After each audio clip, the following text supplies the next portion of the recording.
A Chance Encounter by Hendy 853, Chapter 3. Hours later, Twilight was still walking, dragging Spike along with her. She had created another force field around Spike, a very small one that was just large enough for a baby dragon like him to stand up in. Not that Spike felt like the need to stand. He was perfectly fine laying on his back, while Twilight struggled to make her way through the forest. It was obvious Twilight hadn't spent any serious amount of time in the forest. Or any forest, really.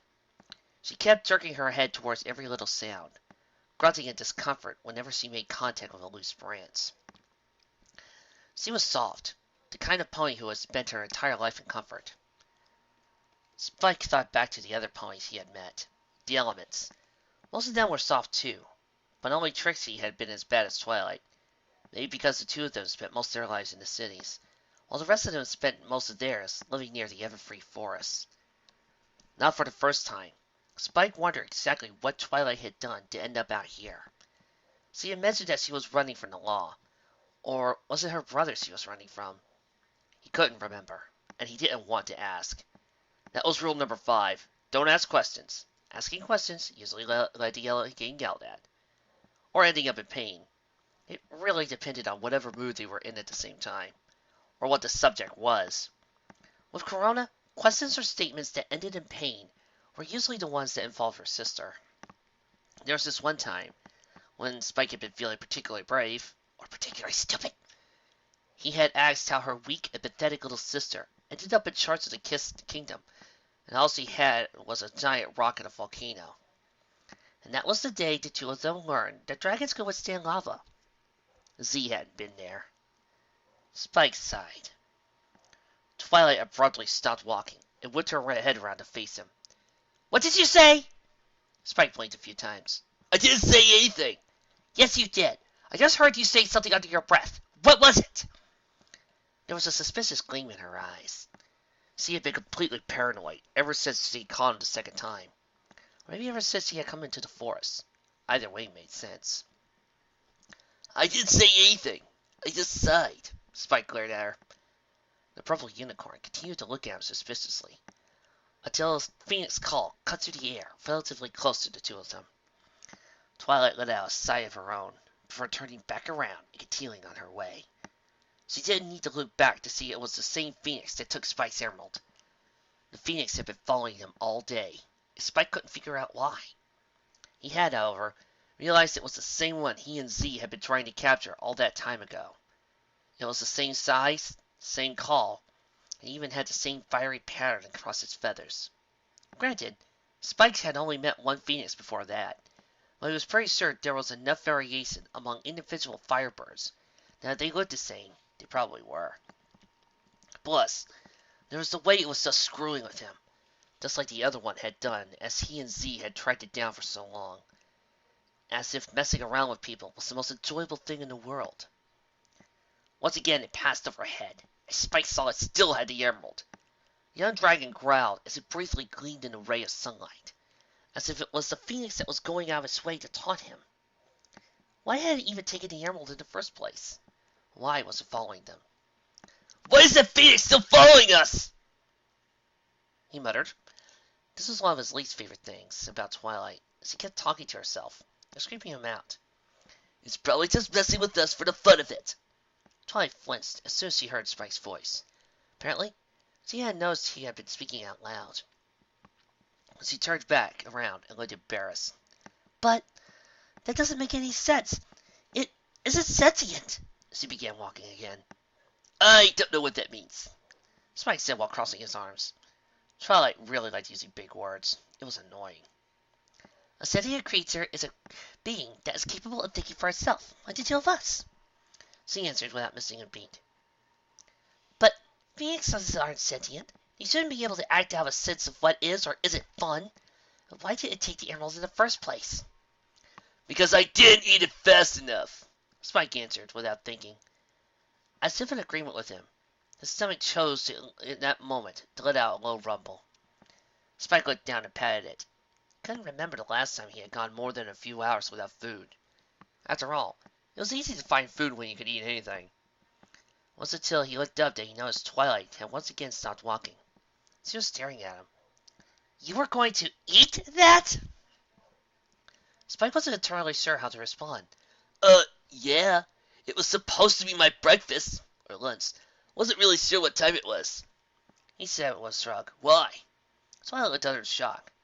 She opened her mouth to say something, but before he could, the phoenix let out another screech and made its way overhead for another pass. The unicorn looked up quizzically. Suddenly, her horn glowed just a bit more brightly than it had a moment earlier. And Spike looked up at the phoenix to see had the emerald was now covered in the same glowing purple aura he had seen earlier. The phoenix cried out again as the emerald was yanked out of its talons and made its way down below, heading directly for Spike. For a second, he thought it was going to be because it bounced off the spherical force field he was trapped in, but instead, it passed through the wall of the shield harmlessly and came to rest in front of his face.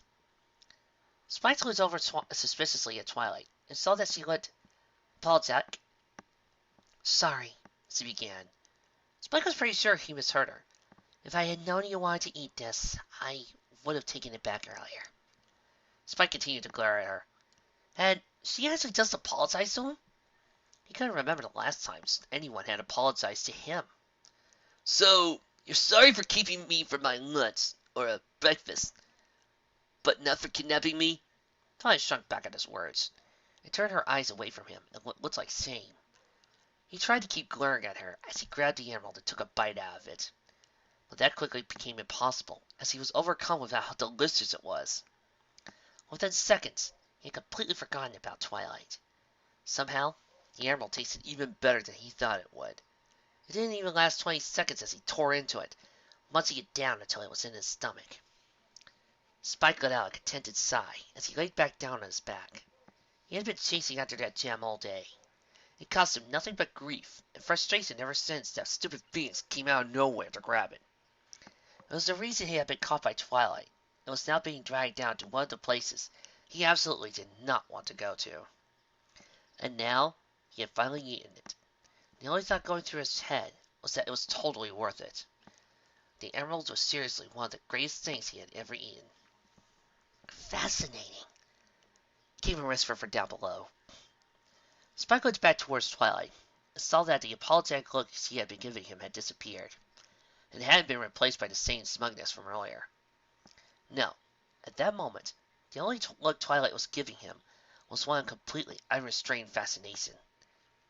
She was staring at him as if he were an entirely new creature, something that had never been seen before in the history of the world. It was, hands down, the creepiest thing Spike ever seen the purple unicorn do. And that was saying something. Do you eat emeralds often? She asked suddenly. Spike wasn't sure how to respond. It was like he was looking at a completely different pony from before, that the previous events of the day had ever taken place. Eventually, he worked up the courage to answer. I guess, he said the words slowly, checking to see how they would affect her. So, would you say that they make up a large part of your diet? That was a new word, diet. Spike guessed that it meant the different kinds of things you could eat. Yes. Interesting. Virtually all scholars assume that dragons limit themselves to meat, but they're capable of eating something like emeralds. The voice became too quiet for a moment, before it picked up in volume. And is that diet limited to emeralds, or do you eat other kinds of gems? Rubies, sapphires, diamonds? At this point, Spike didn't trust himself to speak, so he simply nodded. He still wasn't entirely sure what to make of what was happening. Does it have to be gems? Or can you eat other things that most creatures are unable to? How about rocks? Can you eat rocks? Twilight appeared to have fallen deeper into her fascination, as if every new thing she had learned was pushing her deeper into an endless pool of water she didn't want to get out, but instead wanted to keep going deeper. Spike nodded again. She kept going. Well, what about wood? The baby dragon didn't know how to answer to that.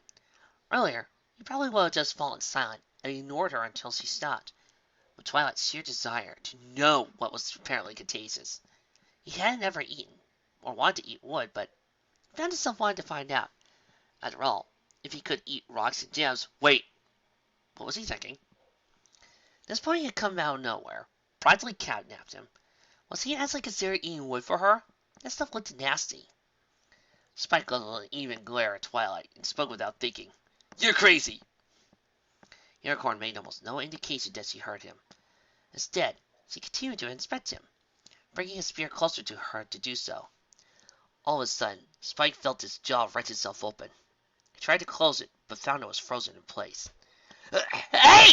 What's the big idea?" he tried to say, but all it came out as a bunch of strangled noises. Twilight stared into his open mouth, still muttering things under his breath. If he cared enough to listen, Spike probably would have heard what she was saying. But he was a little too preoccupied with his inability to control his own mouth. Once she was finished with her impromptu inspection, Twilight released his jaw, her horn glowing a little less brightly as she did so. As Spike recovered, she asked him more questions.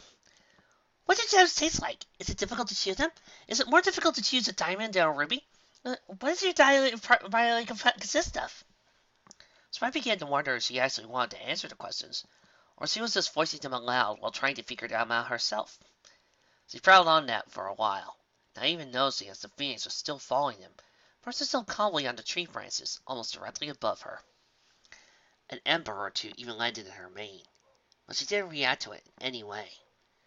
The young dragon remained silent for the duration of her breathless line of questioning, still annoyed at the way she had just forced his mouth open without warning. For a little while, Spike was preparing to yell at her to shut up, but before he could, he had an idea. His annoyance and frustration disappeared almost instantly, as he realized that he could use Twilight's assessment with asking him questions to his advantage. A small smile grew on his lips as he waited, patiently for Twilight to stop talking. It took a little bit, but when she noticed, a worried look crossed over her own face. "Why are you smiling like that?" Spike's smile grew. "Oh, no reason, really," he began in a very satisfied tone. "It's just that, well, you really want to know about these things about me, don't you?" Twilight aimed a quizzical eye before answering nervously. "Oh, well, yes. Very little information on dragons is available in Equestria. Most of what we know about your species comes from tomes that are over 1,000 years old. The most recent book about dragons I've ever read that could be considered reliable was over 4 centuries old. Having you here to answer these questions is a zoologist's dream come true." While he somehow managed to keep from reaching his face mentally, Spike grew fearful at the mention of the word zoologist. Zecora mentioned equestrian zoos before. They are horrible places to get strange creatures like him on display, for ponies to come and watch whatever they wanted to. Zoologist, huh? Is that what you are?" Spike asked. He had to keep himself from giving in to fear. Was that what's going to happen to him when Luna was done with him? Would she throw him into a zoo for her subjects to come and see? At that thought, Spike almost lost himself to fear. But the thought of his calm, collected friend Zecora managed to give him a certain level of self-control. Z would be proud if she could see what he was about to do. He was sure of it. "Oh no," Twilight answered. "My specific expertise lies in magic, but I'm well versed in all series of academia. To be honest, I always consider the environmental and biological fields to be unimportant subjects, but an opportunity like this is—" "Well," Spike interrupted, as he stood up in the force field, "I can answer as many of your questions as best as I can." He paused to savor the look of excitement Twilight was wearing. "But you have to do me a favor in return." Twilight's excitement vanished instantly, as he remembered why she had him in that spear in the first place. "What?" she asked hesitantly. "I want you to let me out of this force field." She gave him a look of complete disbelief. "How stupid do you think I am?" "A better question would be, how stupid do you think I am?" "What?" "Come on, Twilight. Do you really think I'd try to run off again if you let me out of here? Didn't work the first time, so it's probably not going to work a second time. But I don't want to sit just cramped up here all day to Canterlot. I just want to be able to stretch out my legs. Is that really so much to ask for?" Twilight stared down for a long moment, eternally debating with herself whether or not to let the young dragon she had captured out of her constructed shield. Spike, remembering the apologetic, almost shamed look she wore as she gave him the emerald, knew just what to say. There were 3 things Spike learned about Twilight so far. First, she was desperate. She didn't want to be out here, and she would do anything to be able to get back to however things were. Second, she seemed to feel bad about doing this to him. Not enough to let him go, but enough at least to apologize. If you're going to force me all the way to Canterlot, which, by the way, is still one of the last places in the world I want to go to, you could at least let me pretend I'm going there without being dragged to the cage the whole way. That seemed to have the intended effect. Twilight suddenly became unable to look at him, instead choosing to stare at her front hooves guiltily. One more push, and Spike would be able to walk again. The third thing she had learned about Twilight was that she really liked to know things. She'd practically forgotten everything, just because she had learned something new about what dragons ate. Plus, if you let me out of here, I'll answer my questions you have about dragons. He paused for a moment, then shrugged. Well, maybe not any question, but I'll do my best. Spike didn't even try to keep the desperate hope out of his eyes, as he watched Twilight consider his request, hoping her guilt and thirst for knowledge would outweigh her desperation. Please! It was the best way to get away. If she was willing to let him out of the bubble, then he would, eventually, be able to find an opportunity to run. It might take a few days to lure her into a false sense of security, but it would pay off in the end. After what seemed like an eternity, Twilight looked back up, with what looked like genuine sadness in her eyes. Finally, she spoke. Okay. It was barely more than a whisper. For a brief moment, the bright aura around her horn intensified in brightness, and the bubbles slowly vanished from sight. For a few seconds, Spike was still suspended in the air before he felt himself descend back to the ground. Once his feet were planted firmly in the dirt, the purple aura surrounding him vanished. Twilight's horn finally stopped glowing as he struggled to gain balance on the ground. A few hours of being cramped inside that bubble took a few moments to shake off, but he regained control of himself quickly enough, even if his first few steps were a little wobbly. After stretching his limbs, Spike looked at Twilight. Thank you. Yes, well, you better not try to get away again. She fixed him a glare. Because if you do, I won't just put you back into a bubble. I'll put you to sleep until we reach Canterlot. Spike raised his arm in a placating gesture. Don't worry. I know why I'm beaten. I'll be right behind you. For now, he added mentally. That seemed to be enough to satisfy Twilight, because he abruptly turned her back to him and started off in the direction she had been heading towards earlier. Well, come on then. I have a lot more questions. No problem, Spike said as he hurried after her. Somewhere behind him, the Phoenix let out another piercing screech. You know, Twilight, there's a much quicker way to start a fire. Chapter 4, by insertauthor here. A few feet away from him stood Twilight Sparkle, still working to try and tie the rope around the bowed branch. Beneath her was the still unburning pile of wood and kindlings he had tossed together, none of which Spike was certain would burn anywhere near as long as the ones Z used to set up. So far this day, she had not only managed to prove herself totally incapable of starting a simple wood fire, but also demonstrated her clear lack of survival skills in any capacity. It was frankly a miracle to the little dragon that she hadn't been stoned by a cockatrice by this point. Like I told you, Spike, this is going to work! Amir grunted as the rope once again refused to cooperate. Milestone's Guide to Outdoor Survival clearly states that you can start a fire by using a bow to twist a stick. It creates kinetic energy and ignites the burnable material, thus slowly starting the fire and giving us the warmth and heat we need to not freeze our flanks off, you stupid piece of manure! I will damn you to the foulest bowels of Tartarus if you don't cooperate! The universe's ultimate response, however, was to mock her once again. Just as he was about to tie the other end of the rope to the bow, the branch bent itself rigid once again. The sudden motion spent the rope hurtling out of her hose, slamming its end straight into her left eye.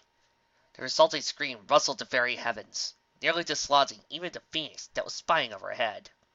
Spike groaned and shook his head, totally ignoring Twilight sending the offending cord instincts into suborbit with a massive bolt of telekinesis. Well, wonderful! Looks like we'll be freezing tonight! Forget a hot meal and God, why can't anything?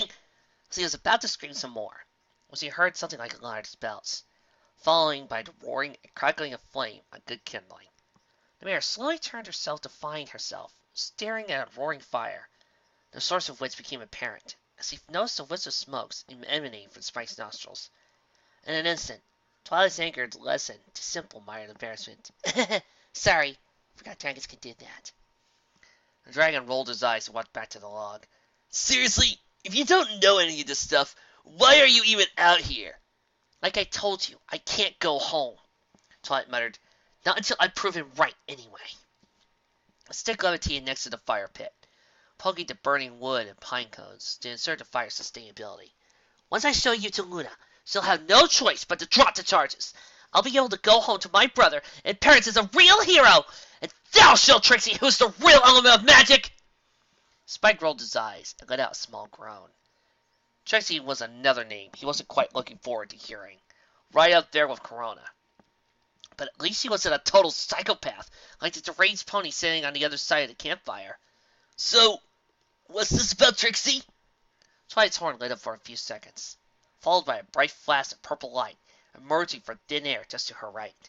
A small burlap sack floated down, and from Spike's vantage point, the opening was lifted just enough to make out some crackers and part of an apple. If anything, the crazy pony was loaded with grub.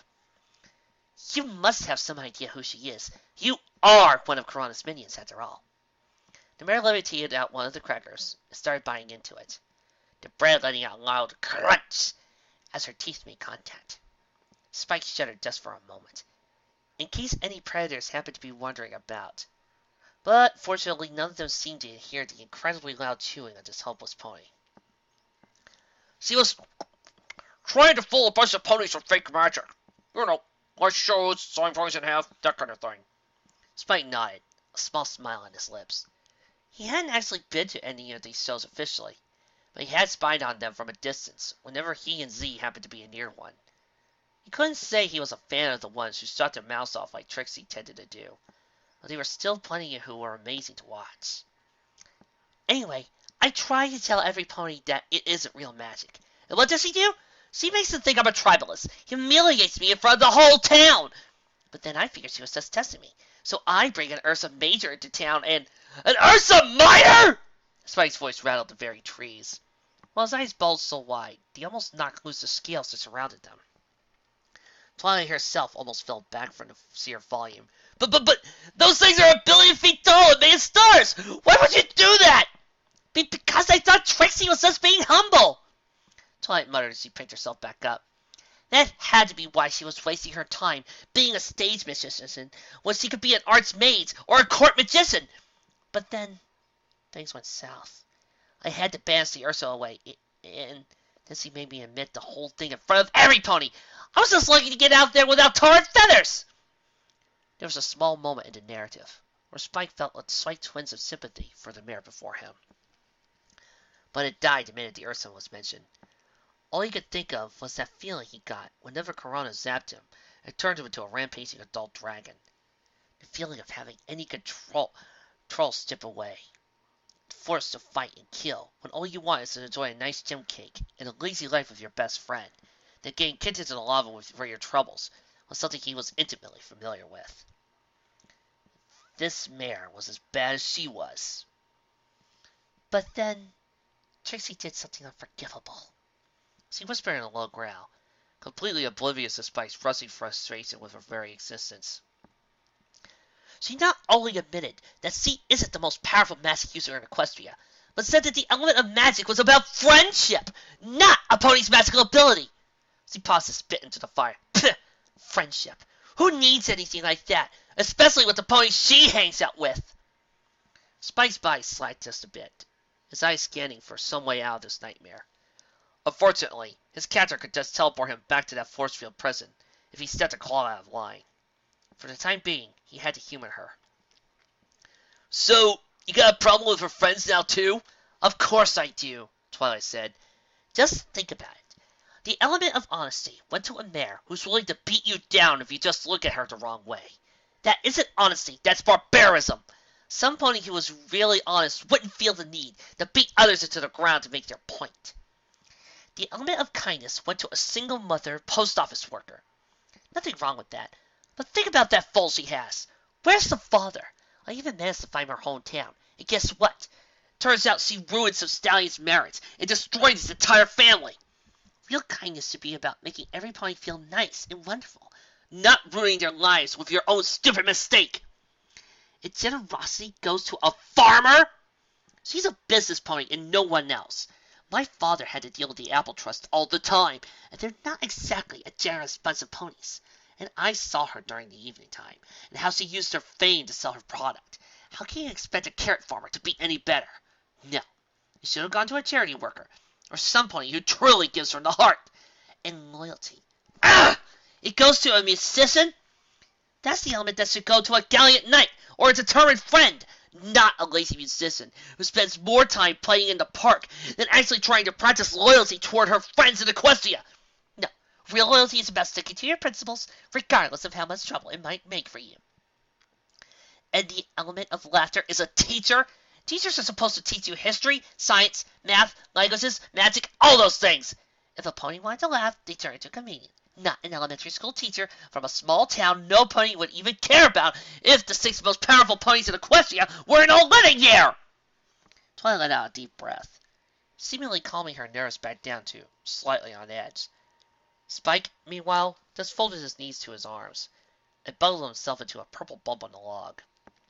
He had met those 6 ponies, and while he didn't know a whole lot about them, outside of when Z had tricked them, as well as when that crazy goddess pony kept phrasing about them being imposters and thieves, there was no way they could have been as bad as Twilight's ramblings made out to be. After all, they were just trying to save other ponies, not themselves. Ever since I've been on the run, I've been trying to find a way to expose them. Twilight's frown intensified to a scowl of defeat. I thought I figured out how to replicate the elements by using a magical amplifier, and 5 other ponies who masked the same virtues, but She closed her eyes and gave her head a small shake. Something went wrong. One of them had lied to me, and they ruined the ritual. We were going to do Trixie and her little gang of thugs couldn't, but it failed so badly, and... The mayor let out a few dry sobs before becoming entirely motionless, just for a moment. Spike could feel that twinge of sympathy returning. He didn't quite know why, but there was something about this pony. When she wasn't trying to capture him on force fields or haul him off to be executed by another crazy alicorn, he could feel something pulling him toward her. But then the moment passed. He remembered all the awful things she had said and done just this day, and knew whatever she had in store for him, it wouldn't be very preferable to returning as Canterlot's stress ball. Twilight's silence finally ended, and she opened her eyes and looked at Spike. Once I deliver you to the proper authorities, I can make Princess Luna really listen. My dad's actually a very important pony, you know. Not every pony gets to be a viceroy with the Night Court, and my brother's got some real responsibilities, too. They don't make just any pony the captain of the Royal Guard. Spike's eyes almost explained twice. He may not have known much about ponies in the military, but he knew of one captain of the Royal Guard in particular. Is his name, what was it, Shining Armor? Twilight's eyes lit up like a firecracker at the name. Her legs poised like she was just barely finding the air as Zecora and Spike in response. Yes, that's him! The pony who valiantly defended Canterlot for Corona, the greatest guards pony in his last 1,000 years, my BBBFF! She paused as Spike shrugged in confusion, then sighed. Big brother, best friend forever? Spike sighed. That's the one! Took me a while to remember his name, though. Corona just called him that imbecilic, arrogant fool! He has a few things after that, but Z always covered my ears. Something about it not being for baby dragons. He shook his head. But if you're such a big shot, then why were you in Ponyville to begin with? What's so important about learning from some other pony? I smiled and leaned back on her haunches. Whatever kind of pony she was, she certainly wasn't humble. I've always loved studying. Ever since I was a little filly in Canterlot and saw Princess Luna raise the moon. I was fascinated with magic itself. I spent my entire life studying and learning about magic.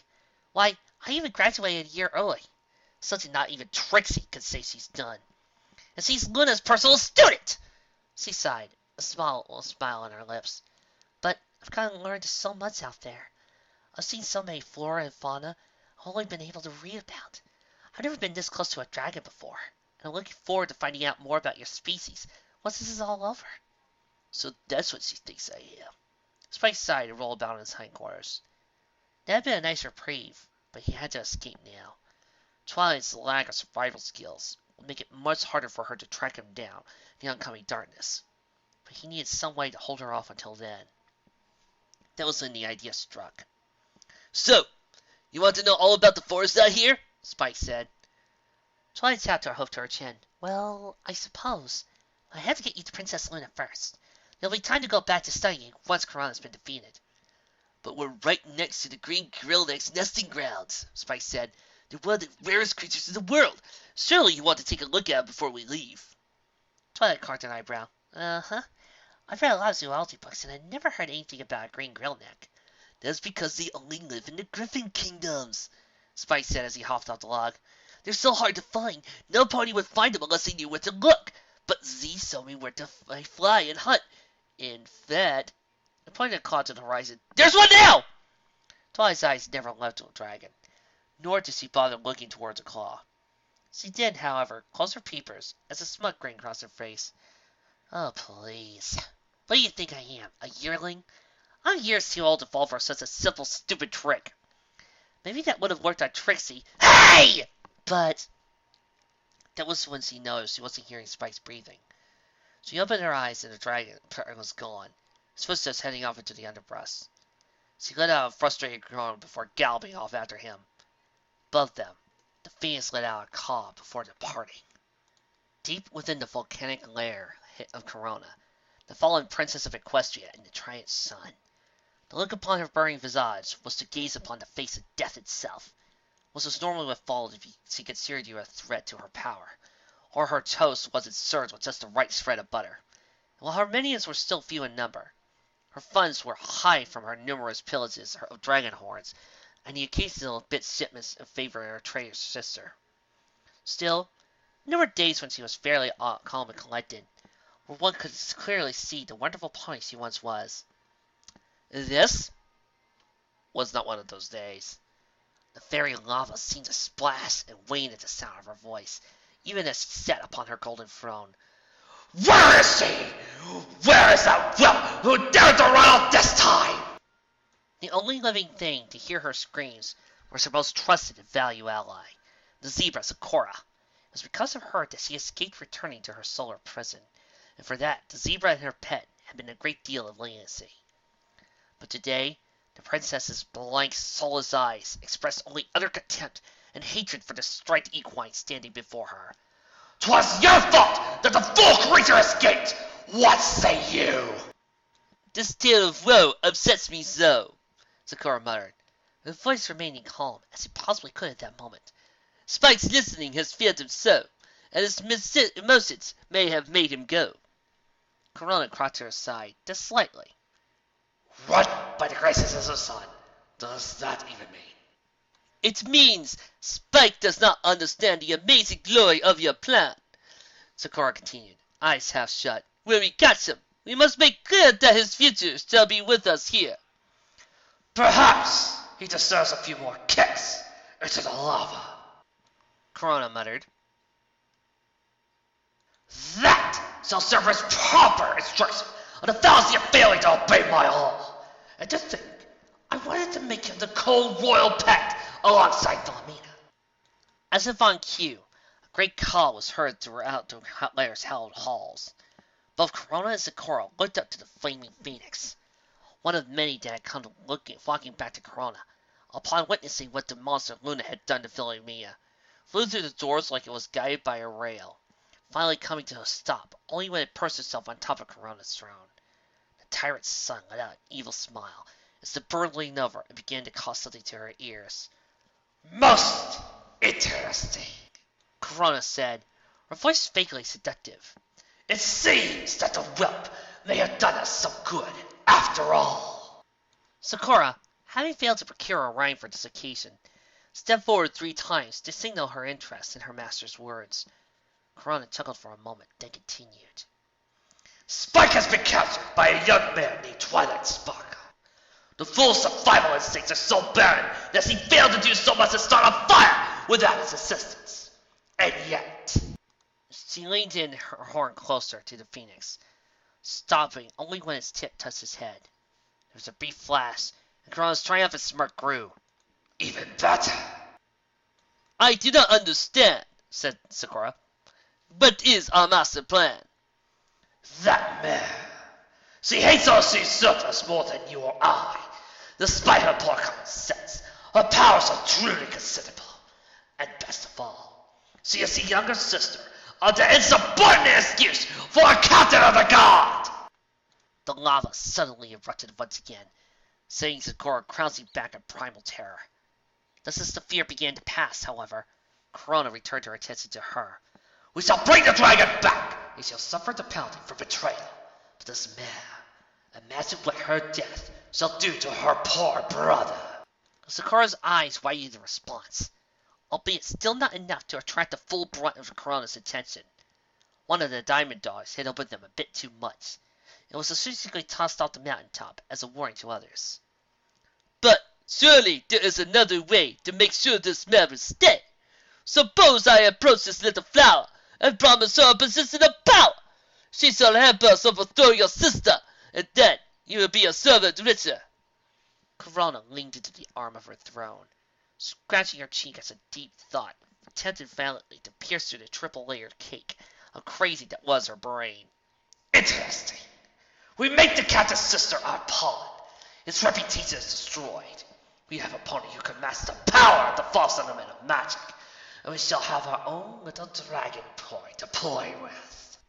She pounded her hoof onto the ground, luring Zecora back into her rigid stance. Zecora! Follow Hyperion to their campsite. The dragon will return no matter what. But what I truly want is Twilight's sparkle. Bring her here, whether by her own violence or force. And do not fail me! My peace is rare thin today. Zecora gulped as the phoenix Hyperion landed on her back. Of course, my queen. My work shall be most keen. Oh, where did that little dragon get to? Twilight moaned as she pushed her way through the brush. How can something that small run so fast? Dragon instinct, perhaps? Maybe they have bursts of speed whenever they want to escape. She rolled her eyes as she telekinetically pushed away an overhanging branch. But I'm not a predator. He'll be happier with Princess Luna, and I'm only doing this because... That was when she saw him.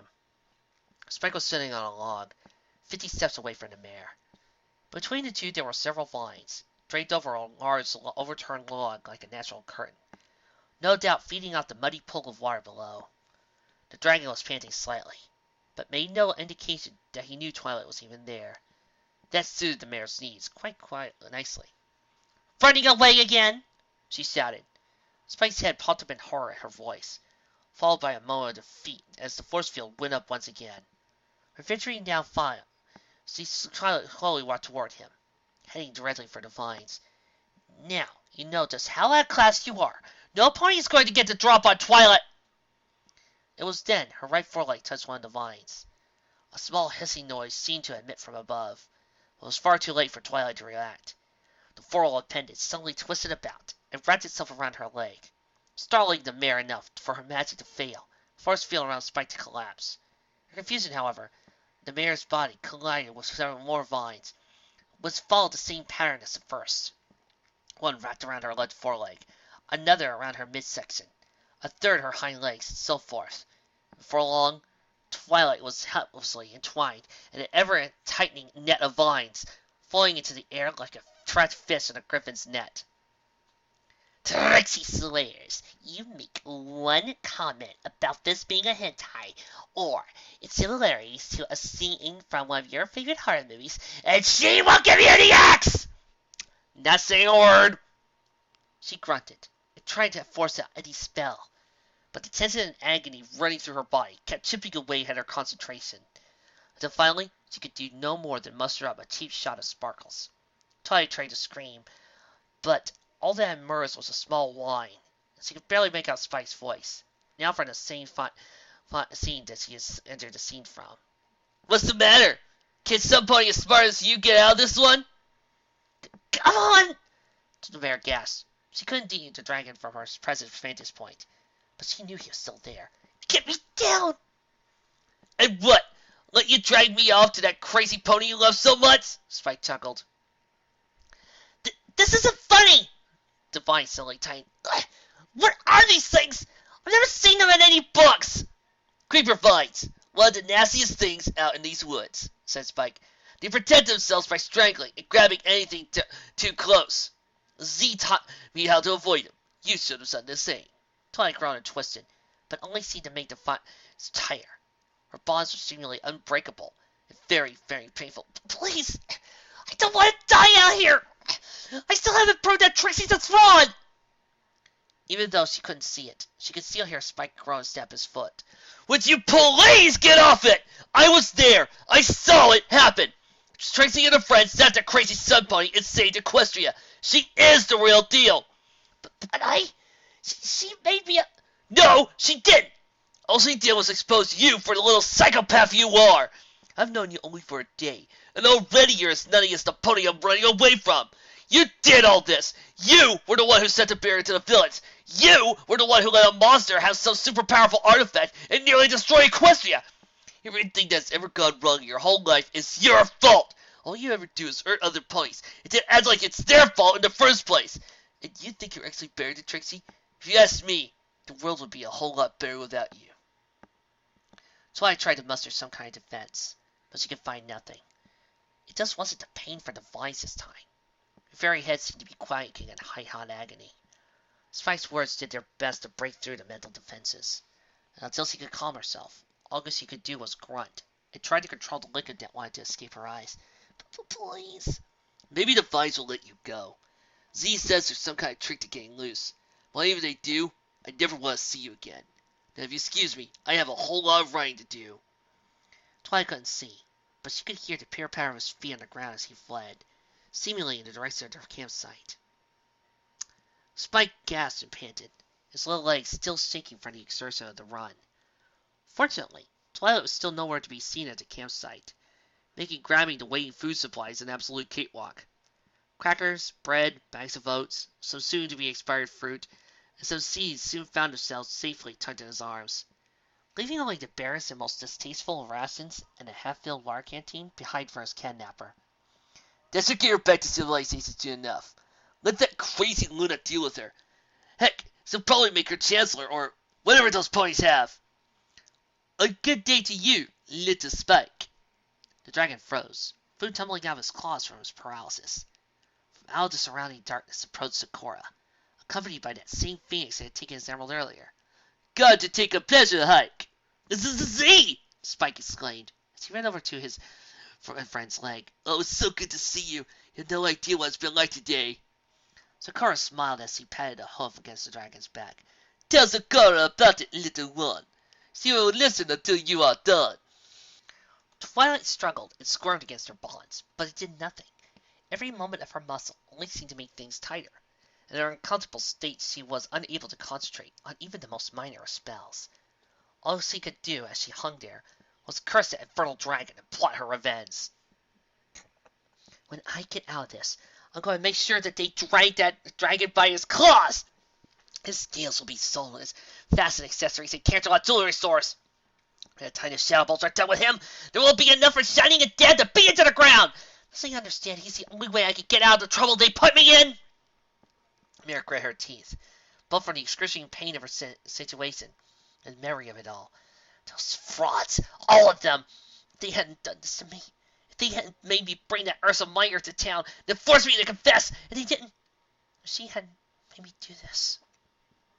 That was when, for the first time in her entire life, reality smacked Twilight across the face like a wet towel. Her body suddenly began to relax, as the dreaded thoughts spilled forth. Wait, they didn't make me take that Ursa into town. I did that myself. I just wanted to prove to Trixie, to myself. She rustled her left forehoof. This time it moved a bit easier than before. My whole life, I wanted to be something like Luna's student. When she called me down during the entrance exam, I thought she would have taken me in for sure, but she didn't, because of my dad. She felt the tension lessen around her midsection. He said it was because it would have sent a bad message that Luna was playing favorites, and would make the other ponies tease me even more. But that didn't mean I was a bad student. Dad and Mom made sure I could study every day and night, and I didn't need friends with Shining there. I had everything I needed. Defiant around her chin tightened. I don't need friends! Friendship isn't magic. It's something you can't read about, something you can't have to study scientifically, something that doesn't mean anything, and Tracy wanted to. Twilight felt defiance loosen across her body. But her current state, her mind just kept reeling. She wanted to help me, and I turned her down. Even if she is a fraud, she wanted to be friends. I couldn't have gotten out of all this. Those other ponies I dragged into this ended up on the run. All I had to do was accept things as they were. This would have never happened. I just want to go home. No sooner had that thought escaped her than her entire body went tumbling into the muddy water below. The sudden shock of impact woke Twilight from her musings, and before she could even think about it, she rolled away from the vines before they could completely return to their docile state. She was dirty, wet, and probably rolled into something unspeakable. But she was alive. But how? How did I... Her eyes widened as she looked at the vines. Of course! Creeper vines are supposed to be sensitive to anything that troubles them. That must include being able to read a creature's intentions by how their body reacts to their emotions. When I approached Spike, I was like a predator stalking its prey. So it thought I was a wild animal and ran me to defend itself. And when I had time to think about it, it senses I wasn't a threat anymore and let me go. She let out a sigh of relief, began to gallop to the ever-darkening horizon. And to think, I almost fell for the trick myself. Seriously, wanting friends and all that nonsense, just a distraction. And now, to find Spike. And then, I tricked her into some creeper vines! Spike punctuated the last link of his story, with a kick through the air and a giddy hi-ya, prompting a giggle for Zecora. Sure, she'll be able to get out, but now that you've fled with me, Are you sure she'll be alright? Zecora asked. It is already almost night. Spike paused and looked up to the auburn sky. The sun was already just preparing to dip below the horizon. No doubt Luna would be bringing the prey closer to close, begin the night she was always so proud of. She'll be fine. Her parents are loaded anyway. They probably have a whole army looking for her. As well as her brother, I presume. I wonder if he can sense her doom. Spike stuck out his tongue for a moment. A small raspberry. Come on, Z. Your vines are usually bare. That was when he realized what she just said. His head turned ever so slowly toward the nearby phoenix. It was just eyeing him from a nearby tree branch, like he was a small mouse. Wait, are you spying on me? Zecora's smile faded, even among the faintest hint of friendliness. Did you really think I would abandon our princess? She's cared nothing for any of your distress. But she has loyalty among her servants, and as always, I am at her servant. Spike recoiled at several steps in horror. He suspected something was wrong the entire time. After all, why would Zecora abandon the ponies he had sworn allegiance to so suddenly? But no matter how mentally prepared he was, the words struck him like an arrow right to the heart. His friend was not only betraying him, but he was ready to haul him back to the same misery he had tried to escape from. Come on, Z! Why did we have to help that monster? Spike cried. Why can't it be like the old days? You know, us traveling the world, taking in all the cool sights and sounds, learning stuff, finding gems. This pony's been nothing but a jerk to every pony, but you keep acting like she's somehow the greatest thing ever. Is she really more important to you than me? Zecora said nothing. She didn't have to. Her answer was obvious the minute her hoof reached to the underside of her cloak and pulled out a small hoofful of green powder. Spike's eyes widened as he recognized the substance, but before he could retreat, she already tossed it against the ground and across his feet. The moment the powder sank into the earth, the very dirt and rock shook, followed by claw-like roots springing out and wrapping themselves into a cage around the terrified dragon. His claws scraped against the plants in a desperate bid to pull them loose, but he knew it was hopeless. This was the same creation she had used to defeat timber wolves and manticores in the past. These roots were harder than metal, fireproof, and would only go away when she willed them to. This time, he was trapped good. Now, you stay there, little squire, Zecora said as he walked past. I have a new servant to acquire. As if on cue, Twilight Sparkle came bursting out of the bushes. Spike gagged a little as he saw what looked like a purple and grayish-brown mare in a soiled cloak stumble towards the scene, but he said nothing else. All he could do was watch as she and Zecora met eyes. Twilight cocked her head. I've never seen a zebra before. You must be the one helping Corona. Zecora caught an eyebrow at this. You seem so calm about this meeting. Why is your anger so fleeting? After today, I don't really care that much anymore, Twilight mumbled. She could still find some pangs and tension in her body from the vines, and the muck was not doing any favors to her disposition. So I take it you want Spike back, Zecora? Zebra smiled. I see introductions are not needed. Now to see if my message is heeded. The unicorn looked at her with a polite glare. What message? The zebra coughed and cleared her throat before continuing, much like she was giving an actual royal proclamation. The true queen of Equestria has heard of your skill, and has sent me to bend you to her will. Join us freely, and you'll discover she has even more spells for you to uncover. Magic that even Princess Luna does not understand can be yours if you take your stand. Twilight's eyes widened. Wait, you mean Corona is wanting me to be her student? She asked incredulously. Zecora nodded. She's heard your tale of woe while searching for Spike, and now wants to take your power to new height. With her as your mentor, you could do no wrong. When this war is over, you shall be a hero of story and song. She raised her hoof towards Twilight. Now, in order to close this deal, let us host sake to act as a steel. Twilight stared at the outstretched limb for several seconds, her eyes gradually narrowing. In the distance, she could hear Spike screaming, Don't do it! She's a monster! But considering all she had done to her this day, his sense of money wasn't helping. Besides, she already knew her answer. No way! Zecora's smile vanished as she lowered her leg, prompting Twilight to continue. I would love to learn new magic, but I know the kind of pony Corona is. I would never agree to serve any pony as monstrous as the alicorn in the sun. She let out a small huff and began to trot on by towards Spike. Now, if you excuse me, I have a dragon too. That was no idle threat. Twilight froze to turn around, matching Zecora's own turning speed almost perfectly. All the friendliness had vanished from the zebra, instead replaced with a cold, hateful aura of contempt. It was almost as bad as the mob at Ponyville. Queen Celestia sent me here to collect. I have 2 recoveries that I must do. The first is Spike, and the second, her heart hoof dug at the ground, is you.